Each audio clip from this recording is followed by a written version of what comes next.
Good evening, and thank you for coming to our orchestra concert. Before I turn it over to my illustrious concert readers who are going to talk to you about the music we're going to play, I just wanted to say a special thank you that I forgot at the first concert. We've had a parent helping us at Ridge, Mrs. Altizer, and I hope that she's here and she can hear me saying thank you. She is a fine cello player, and she has been working with our cello and our bass section. Unfortunately, our bass player is sick today. So 90% of the cello bass music that you hear is because of her. She's been doing such a great job with them, works with the sixth graders too. So I wanted to say a huge thank you to Mrs. Altizer. Guys, can we give Mrs. Altizer a round of applause?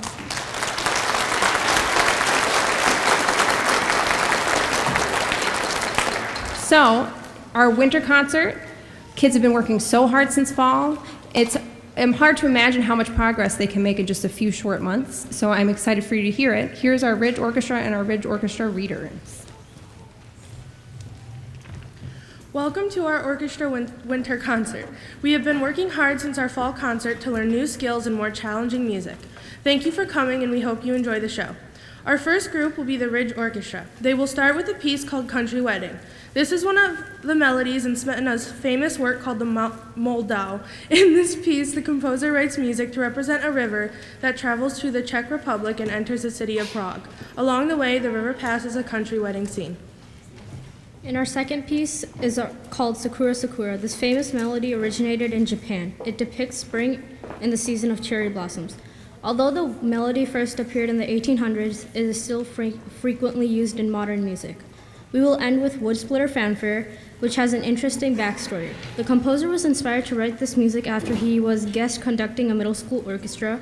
During their concert, a viola player went to put her instrument in playing position. When the chin rest slipped off, she dropped her viola and cracked it all the way down the front. The composer was so impressed with her ability to have her composure after the accident, she waited for the music to end, quickly walked off stage to find another viola, and rejoin the group.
I guess I should watch a little bit closer who I let up here. Thank you very much, gentlemen. Well, kind of a lot's happened since the last time I was on the stage with the Shore Orchestra. Just a few things to kind of piggyback on what Joel and Randy were just discussing. This money it goes to, like they were discussing with the coaches. This year in particular, we had 8 students make region orchestra, which is, if you look at that program, that's a hefty percentage of Mentor students that make regionals. We also had 2 this year, 3 last year, and 4 the year before, all state members.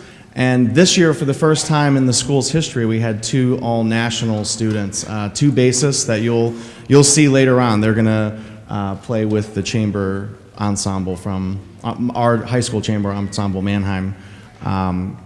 So that was in November. And then in December, I had some craziness happen. Fell and broke some ribs. I'm sure some of your students told you I was out for a while. And then this past couple of weeks, January 20th, I welcomed my first daughter into the world. She's not here tonight. Oh, thanks. Thank you very much. And thanks to everybody who sent emails. I was flooded. If I haven't gotten a chance to reply to everybody, it was really nice to receive emails from everybody. And I had 3 boys, and I was certain that my last child would be another boy.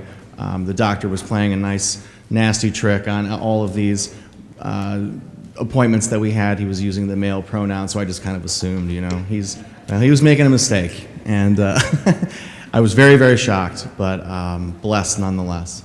Tonight, Shore's Orchestra is going to be starting off with a piece by Richard Meyer called Night Shift. You're going to notice our instrumentalist's left hand's moving away from the comfort zone of our first position as we move towards some driving 8th notes and end very energetic. You'll love it. Our second piece is out of the ordinary. It's called Las Mariposas Exoticas, the exotic butterflies. And most of the piece is pizzicato. And we've worked really hard to not rush those pizzicatos. And as we've talked a lot, I'm sure that they have mentioned it to you, that the comfort zone of our Shore practice room, surrounded by 4 cement walls, it's easy for us not to rush and come unglued. And so tonight on stage is an extra challenge for them in that piece. And then we're going to be ending tonight with one of my favorites called Fiddler's Stew. Is a mashup of some of the greatest folk tunes ever. I'm sure you will recognize many of them. We'll get started again with Shore. Thank you.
Our next performance will be by the Memorial Orchestra. Our first piece is called Stargazer. This work has a very unique sound created by accented pizzicato and a bow technique called tremolo. The beautiful opening melody is played by the cellos and violas and passed on to the violins. Our second piece is called Shaker Fantasia. This piece features a melody called Simple Gifts, which was written by Joseph Brackett in 1848. The melody was made famous by the composer Aaron Copland, where he has included it in his piece Appalachian Spring. Since then, it has been a staple of American traditional music. We will finish with a piece called Amadeus. This music was actually from the first movement of Mozart's 25th Symphony. It was also featured in the opening scene of the movie Amadeus about Mozart's life. This music is a perfect example of how dramatic most of Mozart's music can be. It features aggressive music, suddenly softer sections, a beautiful major section, and plenty of challenging music across the orchestra.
All right, our final piece this evening is by our chamber orchestra, and you're going to notice that they look a lot larger and maybe older and fancier dressed than usual. That's because they are being joined by our Mannheim Orchestra. And parents, if you have ever hoped for your kids to have really good role models, it's just been so cool listening to the chamber kids geek out about, oh my gosh, we get to play with Mannheim. And these are some of the most fabulous high school kids you could ever hope to meet. And to have our middle school kids geeking out about getting to sit next to these kids, and then some of them are going to get to play with them next year if they make it into Mannheim. It's been pretty special. If you are looking for stunning examples of where your child can go in this orchestra program, these Mannheim kids are it. But they're not everything at the high schools. I'm sure Mr. Yoke has talked to you about. We have so much to offer for orchestra kids at the high school. This is just the top of the top, but it's all amazing. So keep your kids involved because they get to play with role models like this. They get to eventually be role models like this. It's very exciting. So here's our chamber orchestra and our Mannheim orchestra.